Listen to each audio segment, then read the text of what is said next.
Hey everyone, this is Jenny from Homestead Corner, and today we're whipping up a yummy and delicious New England corn chowder. Going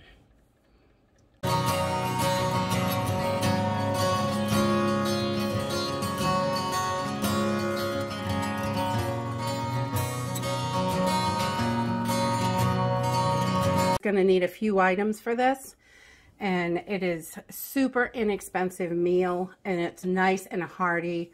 We're just going to need some half and half, some milk, olive oil, flour, chicken stock, frozen corn. If you have corn on the cob, that is the best for this. Frozen corn is the next best, or if you don't have either of those, canned corn definitely works. Some salt and pepper, a few slabs of bacon, a couple small potatoes.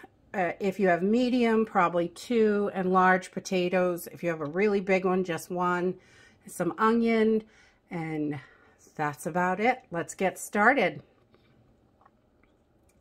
So first we're going to start off with chopping up our bacon, and I just cut it in half to make it a little bit easier. I'm using 4 slabs. You can use just 2, but I like a little extra bacon in mine. So I'm just going to slice this in about 1/4 inch, a little more than 1/4 inch probably, little strips. You can dice this or cut it any way you like it. About 1/4 inch really makes this about the best size, so it cooks at the same rate as the onions. And then we're just going to chop up our onion. And you can do this in any size you like, really. I do it in about the same size as the bacon.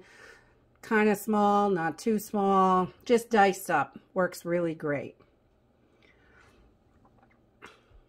Once we get our onion all chopped up to the size we want, we are going to head over to the stove and get this cooking. So to get started, we're just adding about a tablespoon of olive oil to this. You can use any kind of oil. It doesn't matter. I've got my pan on a medium-high heat, and I just want to make sure this is heated up good. And once it's nice and warm, I am going to add my diced onions right in there. And I'm also going to add my bacon. And we are just going to cook this up. We're going to keep stirring it. Sticks a little bit, but you want to keep after it. We're just going to cook this until it starts to brown. You don't need to get it crispy because you lose that crispiness in the soup anyway. So you just want it cooked.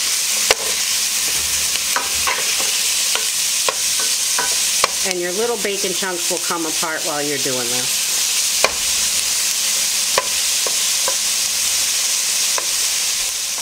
Okay, so once you see that your bacon is browning up, everything is browning, I'm going to add 2 tablespoons of flour to this. And this is just going to help thicken it up.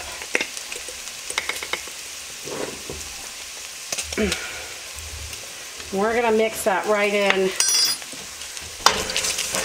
Just give it a little stir.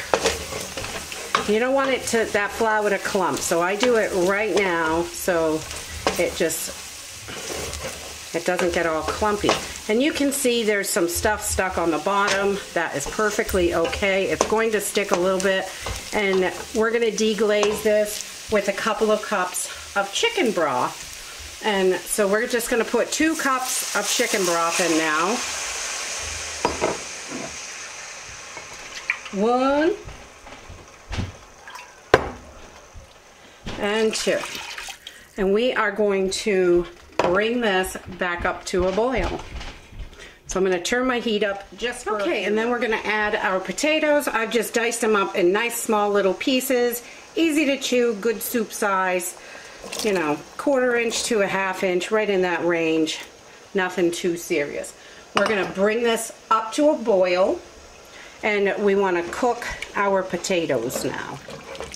We're just going to let these boil for about 10 minutes probably. You want your potatoes to be soft.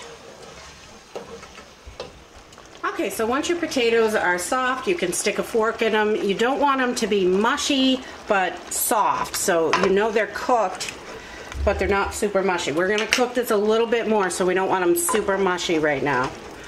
And then we're gonna add 1 cup of milk.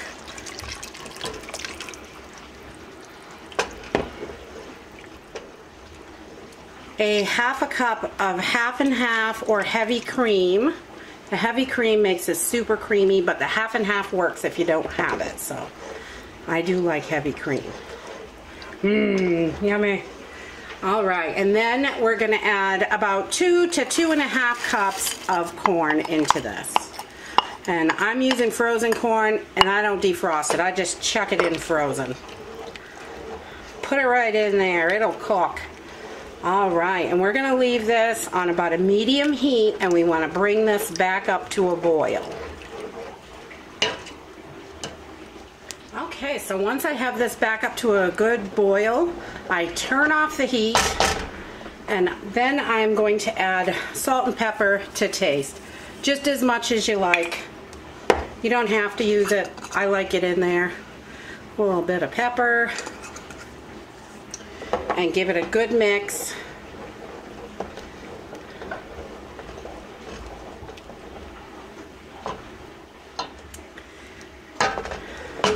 You want to give this a good stir. And then I'm going to let this sit for about 5 minutes so all those flavors are nice and good, and we'll be ready to eat. And that's it. You can add a little extra salt and pepper if you like, more than your family does, or it is ready to go. We just let it sit a few minutes, and I like to add a nice biscuit with it. You can dunk it in, and it is just so yummy and delicious. The bacon, I think, really makes this. But honestly, if you don't eat meat, you could definitely take it out. Or if you don't have bacon, you can definitely make this without it. I have done that before when I didn't have bacon in the house. But I really like the bacon in there. Yummy!